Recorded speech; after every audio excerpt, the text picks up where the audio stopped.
Burada da patch antenlerimiz var.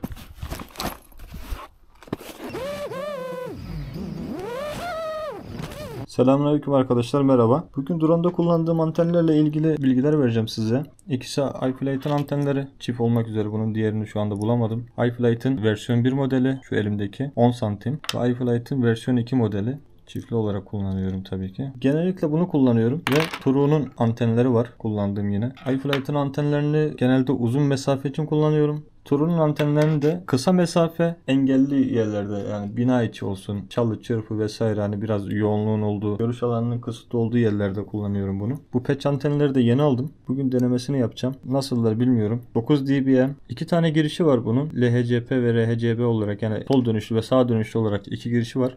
Kullandığım antenler bu arada sol dönüşlü antenler. Bunlar drone üzerinde oluyor. Bunlar da gözlükte oluyor. Bu 15 santim.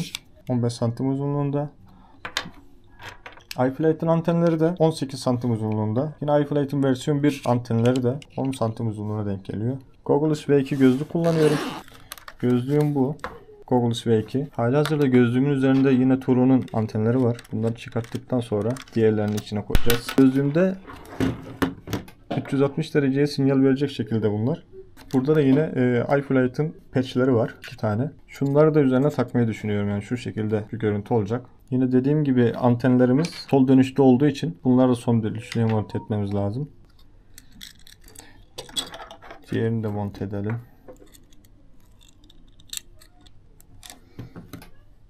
Şu şekil olacak. İkincisini monte ediyoruz.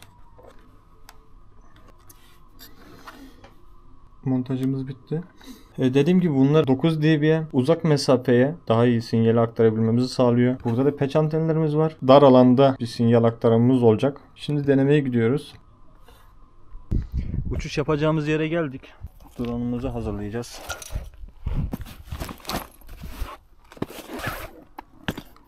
Bunlar kendi yaptığım lipopiller. Bu 6S1P. Bu da 6S2P. Bununla 30 dakika uçabiliyorum. Bununla da 16-17 dakika. Bu da 1300 Mach 6S yine.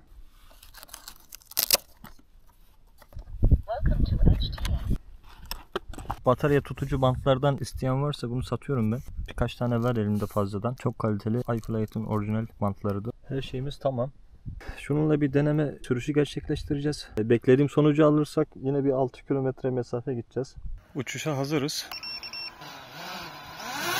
Şu anda bir aksilik gözükmüyor. O zaman başlayalım.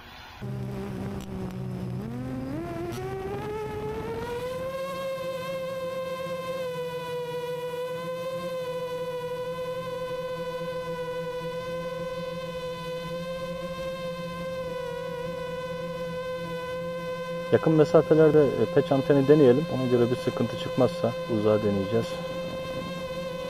Şu anda biraz buralarda oyalanacağım.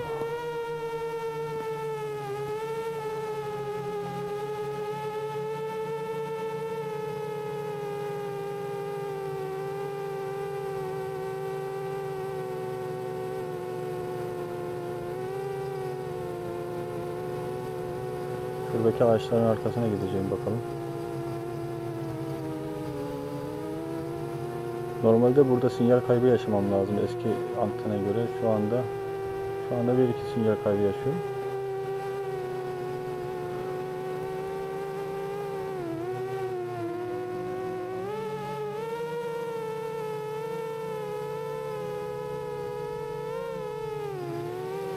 Daha öncesinden şu tünele girdiğimde bağlantım kopmuştu.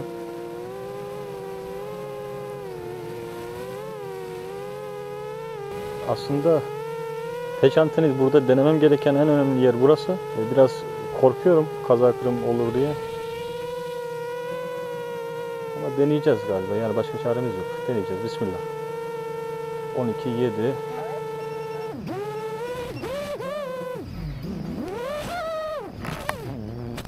Evet. Şu anda kaza yaptık.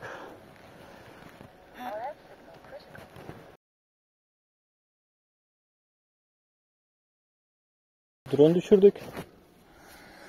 Girmemiz gereken bir yerde. Şurası, şuradaki tünel. Şimdi mecburen arabayla oraya gitmemiz gerekiyor. Hani yürüme mesafesi çok uzak. Yapacak bir şey yok. Drone'un düşmesi bizim hatamızdı. En son gözlükte 20 MHz'e çekmişti sinyal ucunu. Tabi bu 20 MHz daha çok açık alanda kullanılan bir bağlantı türü. Şimdi arabaya gidiyoruz. İnşallah GoPro'ya bir şey olmamıştır. Yaklaşık bir 5 dakika sonra arabaya geldik. Hemen gidiyoruz. Drone'u alıyoruz inşallah kimse bulmadan.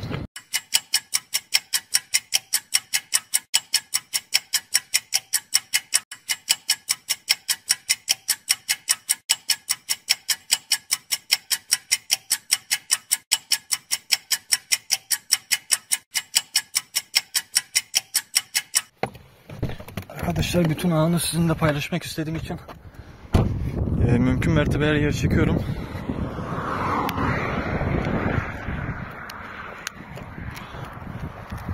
Drone'u uçurmaya başladığımız nokta şurası. Tünel bu. Drone da şu tünelin hemen çıkışında olması lazım. İnşallah bir şey olmamıştır.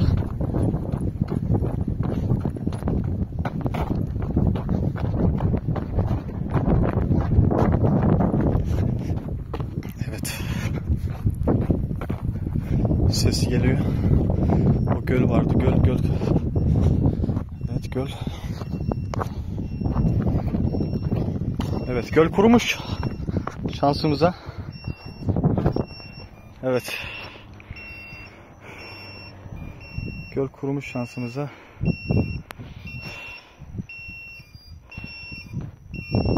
İnşallah GoPro'da bir şey yoktur.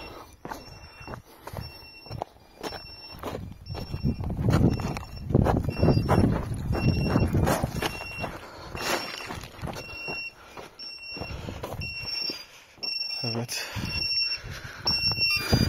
Kaydımız da devam ediyor. Motor kablolarımızdan teki kopmuş.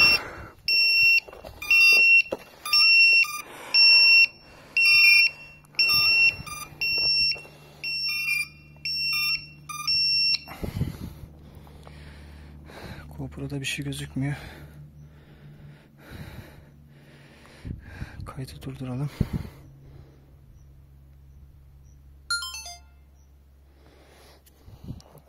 Bir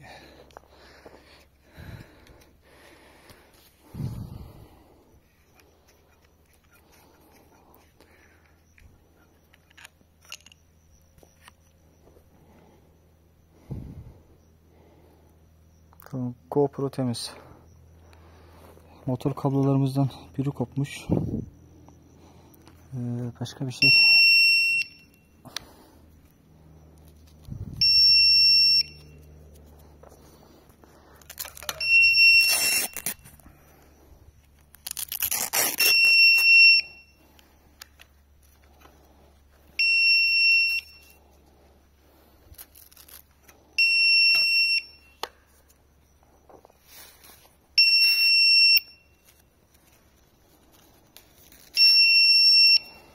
Normalde kablo kopmasaydı yine bir iki uçuş yapacaktım. Hiç eve gitmeye niyetim yoktu. Çünkü hafta sonuna kadar bekliyoruz.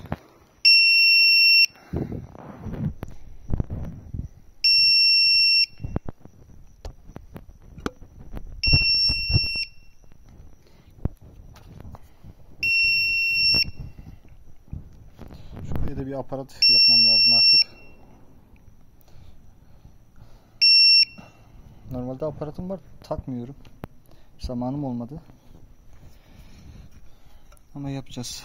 Bu motor kablosu arkadan derinden kopmuş bu.